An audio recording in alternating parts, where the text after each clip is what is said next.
नमस्कार मित्रों। अ, हिंदी भारत माँ के माथे की बिंदी विषय पर मैंने अभी आपको अपना पहला भाग सुनाया और अब सुनिए इसका दूसरा भाग। जितना प्यार मैं करती हूँ अपनी माँ से, उतना ही करती हूँ अपनी मातृभाषा हिंदी से। लेकिन लंबे अंतराल के बाद धीरे धीरे मुझे समझ आया कि मैं जो साहित्यिक हिंदी बोलती हूँ, हिंदी केवल उतनी ही नहीं है और सिर्फ वही नहीं है। क्योंकि मेरी मामी ब्रज प्रदेश की थी, तो उनके मुंह से झरने सी झरती थी ब्रज भाषा। एक मॉडर्न भाभी पंजाब की थी, तो उनकी हिंदी सलवार कुर्ता पहन साड़ी इत्थे कित्थे वाली हो जाती थी। ताई जी हिंदी में राजस्थानी लाल मिर्च का तड़का लगाती थी, तो मेरी शांति निकेतन वाली मासी बंगाली रसगुल्ला की तरह हिंदी को बांग्ला की चाशनी में डुबाकर मिठास बरसाती थी। बिहारी माली भोजपुरी, मैथिल रसोइया मैथिली, पहाड़ी नौकर पहाड़ी और अवध का रहने वाला मेरा ड्राइवर अवधी में बोलकर जब बात करता था, कुछ समझ आता था, कुछ नहीं भी आता था, पर बात हमारी आपस में अच्छी तरह समझ में आ जाती थी। तो ये सब हिंदी ही बोलते थे। बहुत साल अमेरिका में रहकर लौटे चाचा चाची जब अंग्रेज़ी एक्सेंट में हिंदी बोलते थे, तब हिंदी जीन्स शर्ट पहन गॉगल्स लगा बड़ी मॉडर्न यानी अंग्रेजीदा हो जाती थी। हरियाणवी ताईजी जाटों वाली भाषा में हमेशा कुश्ती सी करती थी, तो खड़ी बोली वाले मेरठिया कौन से कम थे। अबे तबे लौंडा लौंडिया वाली खड़ी बोली सुन हम आंखें झुका लेते और हमारी साहित्यिक हिंदी मुंह में उंगली दबाए लज्जित सा महसूस करती। ये सब देख सुन मुझे समझ में आया कि किताबी भाषा परीक्षा में अंक देने तक ही सीमित है। इसके आगे तो वह मुख सुख की भूमिका में ही चलती है। बड़े बड़े दिग्गजों द्वारा बनाई गई पारिभाषिक शब्दावली पोथियों में संग्रहित है।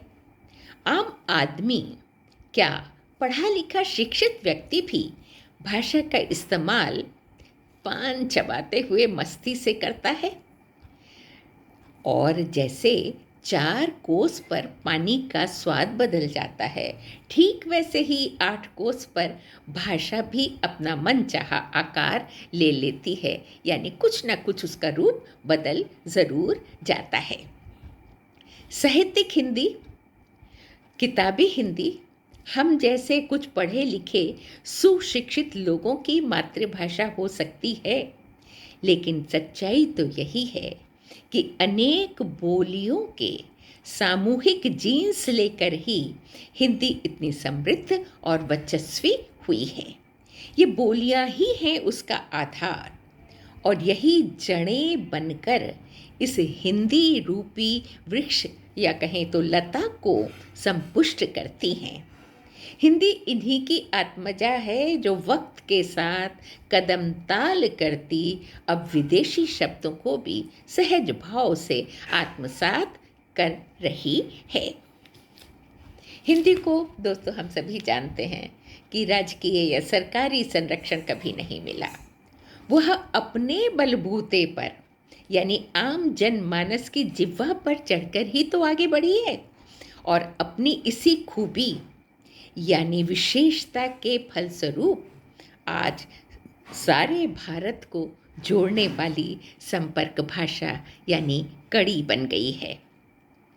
इसकी इसी विशेषता को बंगाल से रविन्द्रनाथ ठाकुर ने और गुजरात से महात्मा गांधी आदि बड़े बड़े विद्वानों ने पहचाना और इसे राष्ट्रभाषा का दर्जा दिए जाने का वकालत करते रहे, क्योंकि भारत के सभी राज्यों में ये अच्छी तरह समझी और बोली जाती है। उसे एक रूप करने की चेष्टा निश्चित रूप से विरोध का भाव जगाती है, जो हिंदी का हित कम और अहित ज़्यादा करता है। मेरा मानना है हिंदी जैसी है, जिस रूप में उसे लोग बोल रहे हैं वैसे ही उसे चलते रहने देना चाहिए, क्योंकि रोकना हमारे हाथ में नहीं, ये तो पानी की धार है।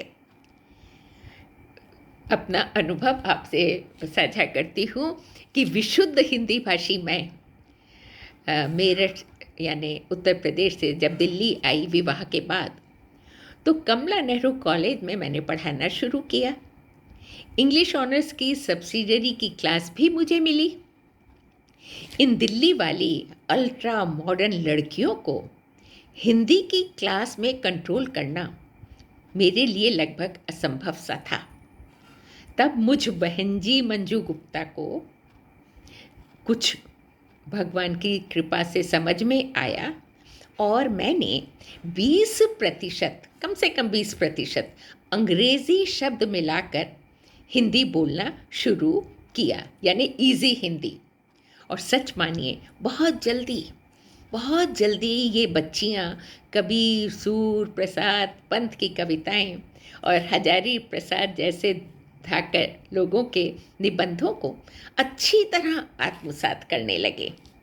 यह इजी हिंदी यानी अंग्रेज़ी शब्दों की मिलावट वाली खिचड़ी हिंदी बच्चों को खूब रास आती थी। और कुछ महीने बाद जब वापस मैं अपने घर मेरठ गई, तो मेरे साथी मित्र और कॉलेज के मेरे साथी टीचर्स कहते थे, अरे मंजू, तुम्हारी हिंदी को क्या हो गया है? तब मैं मुस्कुराकर कहती कि मैं नई संस्कृति के अनुरूप ढलना सीख गई हूँ। हिंदी का झंडा लेकर चलने से सुधार नहीं होगा, कतई नहीं होगा। मेरे अपने सहयोगी तक, और ये बिल्कुल सच बात है कि मेरे अपने सहयोगी तक मेरा नाम सही नहीं लिखते।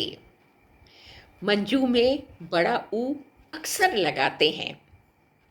मैं और में का अंतर हिंदी के जाने माने प्रसिद्ध कवि कवित्रियाँ तक नहीं करते, और शान के साथ धड़ल्ले से वो मैं को में बोलते हैं। किस किस को सुधारेंगे आप? नंबर ही काटने हैं ना, तो काट लीजिए।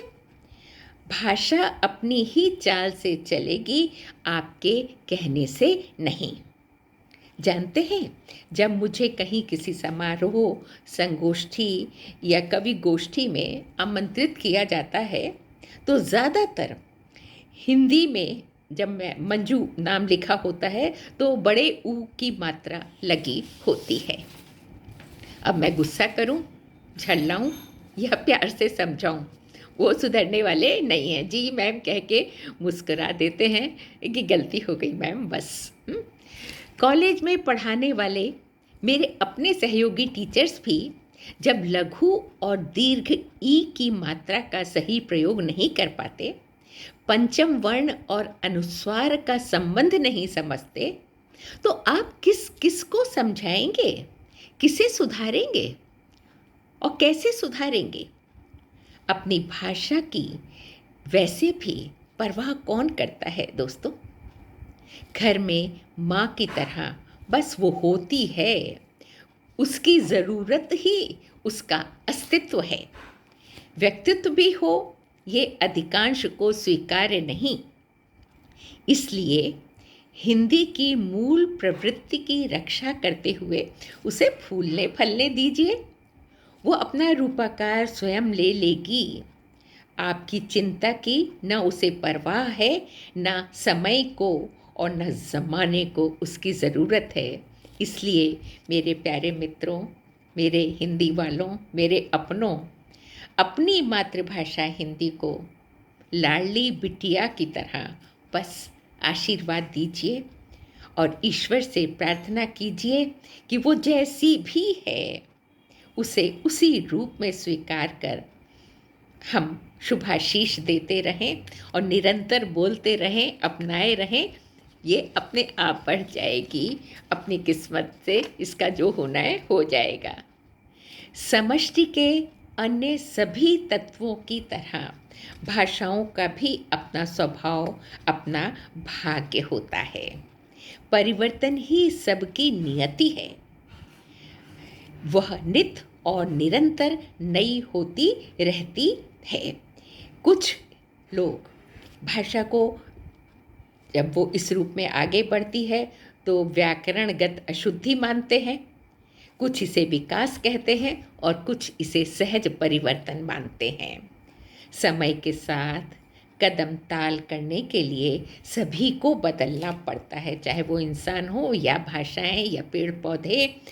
इसलिए परिवर्तन ही प्रकृति का नियम है, सृष्टि का नियम है।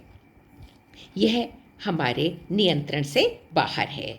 बस प्यार और दक्षता के साथ इसका अधिकाधिक प्रयोग हम अपने जीवन में और व्यवहार में करते रहें, तो नदी की धारा के समान हमारी प्यारी हिंदी को अपनी राह अपने आप चुनने दीजिए। अपनी नियति के अनुरूप ये अपने आप आगे बढ़ जाएगी। आप हिंदी भाषी हैं, भाग्य विधाता नहीं हैं। तो सच तो यही है दोस्तों कि हिंदी और भाषा हमेशा अपनी गति से आगे बढ़ती है। कोशिशों से, प्रयास से इसे कुछ हद तक संतुलित किया जा सकता है, संवारा जा सकता है, लेकिन इसके आगे आपका कोई वश नहीं चलता। जब अपनी ज़िंदगी पर, अपने जीवन पर हमारा अधिकार नहीं, सांसों पर हमारा वश नहीं, हम सब उस नियंता के हाथों की कठपुतली हैं, तो भाषाओं का भी अपना भाग्य होता है। तो इसे भी इस पर छोड़ दीजिए। प्यार से हिंदी बोलिए और कहिए जय हिंदी। नमस्कार, धन्यवाद।